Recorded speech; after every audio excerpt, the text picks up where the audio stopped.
High BP के patient हर घर में है कि आप जब तक उसको डॉक्टर के पास ले जाते हैं, डॉक्टर कहता है सॉरी, आधे घंटे पहले लाते तो हम इन्हें बचा लेते हैं। तो उस केस में आपको क्या करना है, 5 ऐसे अलार्मिंग कंडीशन कि जब आप इस क्रिटिकल पोजीशन में हो जाते हो कि आपको होम रेमेडी चाहिए बिफोर कि आप डॉक्टर तक पहुँचें।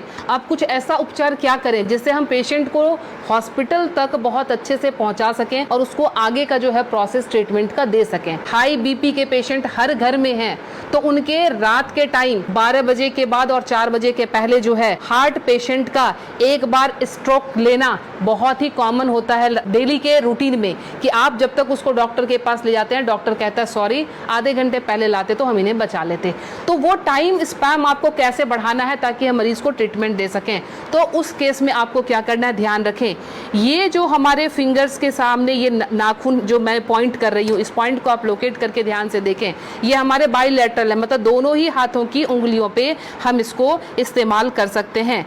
जब भी आपको लगे कि कोई पेशेंट बिल्कुल उसका जो है बीपी बहुत हाई चला गया है और आपको डॉक्टर तक जाने के पहले अगर उसको स्ट्रोक ना आ जाए, लाइफ उसकी खत्म होने से बचाने के लिए आपको सिंपली क्या करना है, आप कोई भी पिन ले लेंगे, पिन लेके आप उसको सिंपल कि जिस तरह से हमने पिन लिया, आप घर में सेफ्टी पिन ले सकते हैं क्योंकि उसको थोड़ा सा आपने डिटॉल या उसे स्टरलाइज कर लेंगे। स्टरलाइज करने के बाद सिंपल आप यहाँ पे प्रिक करेंगे और प्रिक करके यहाँ से आप थोड़ा सा ब्लड जो है इस तरह से 5 to 10 ड्रॉप्स इस तरह से निकाल देंगे। ये ध्यान रखें, ये बहुत ही इमरजेंसी केस है और ये करते ही आपके पास पेशेंट के लिए एटलीस्ट 3 से 4 घंटे मिल जाएंगे कि आप उसको डॉक्टर तक सेफली पहुँचा सकते हैं और वहाँ उसको ट्रीटमेंट मिल सकता है। दूसरा काम, अगर ये भी करने की हिम्मत आप में नहीं है, फ्रिज का ठंडा दूध 1 गिलास उस पेशेंट को पिला दें।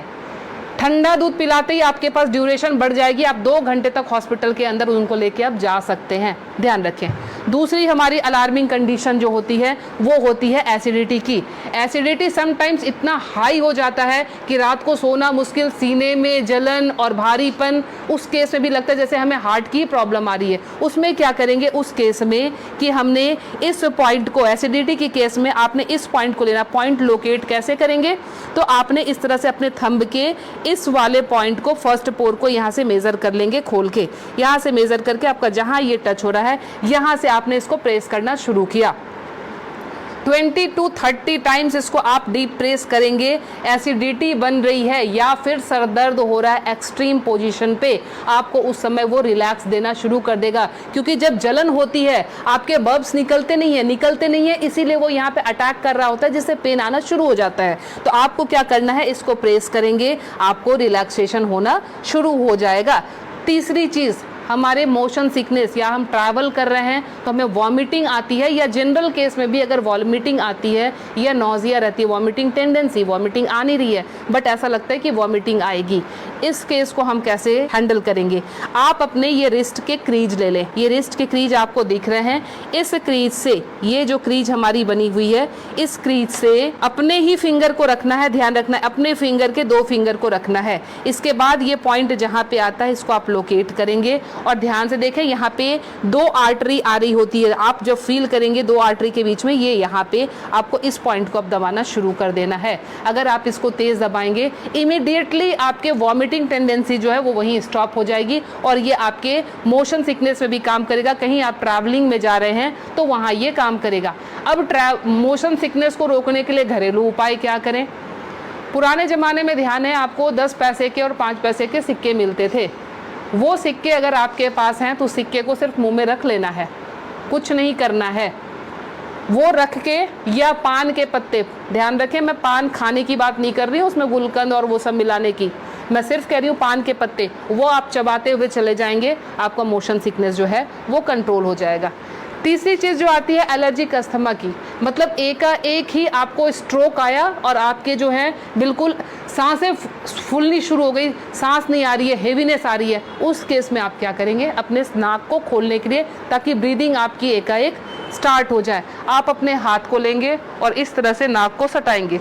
नाक की टिप जो है हाथ के जिस पार्ट को टच कर रही है उसको दबाना शुरू करेंगे और ये बहुत पेनफुल होता है, ध्यान रखें। आप अपने आप भी इसको दबा नहीं पाएंगे, बहुत ज़्यादा पेन होता है। हमने पेशेंट को ऐसे किया, ये टिप जहाँ पे आया, और ये 90% पेशेंट को ये पेनफुल वैसे भी होता है। आप उठा लीजिए, अब ये यहाँ पे इनका टच हुआ था, ये जब हम दबाएंगे 90% पेशेंट को वैसे भी, क्योंकि हल्के हल्के एलर्जी की प्रॉब्लम इन दिनों महामारी के बाद लंग्स सबके वीक हुए हैं, तो सबके जो है ये प्रॉब्लम रहती ही रहती है। लास्ट में आपको बता रही हूँ इंसोम्निया के लिए, नींद नहीं आती है उस केस में आप क्या करेंगे। नींद नहीं आने के केस में हमने क्या करना है कि ये हमारा ईयर लोब है, ये पूरा सेक्शन जो है ये ईयर लोब का है। रात को आप क्रीम या तेल लेकर इस सेक्शन की इस तरह से हल्के हल्के हाथों की मसाज देंगे।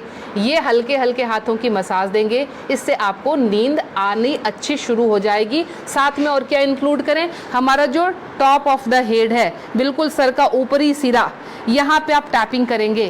टैपिंग करने का मतलब हल्का हल्का आप इसको ठोकते जाएं, ये इसको वाइब्रेट करें। वाइब्रेट करने का मतलब आप यहाँ से जो है एनर्जी हमारे जा रही है नीचे, क्योंकि आपको पता है ये माउंटेन बना हुआ है, यहाँ से एनर्जी का फ्लो शुरू होता है, तो ये एनर्जी जो है पूरी जगह जाएगी और आपको बिल्कुल काम कर देगी, शांत कर देगी। तो ये 5 अलार्मिंग पॉइंट्स आपको हमेशा के लिए याद रखना है। पता नहीं आज आपने देखा, भूल गए, कल आपको ज़रूरत पड़ जाए, तो इसलिए आप प्लीज़ इसे सेव कर लें, अच्छे से देख लें और समझ जाएं और अपना ट्रीटमेंट एमरजेंसी केस में ज़रूर कर लें। मैं लीना श्री ज्ञान, naturopathy and alternative therapy expert, नई दिल्ली से। मुझसे मिलने के लिए करनाल प्लस से संपर्क करें।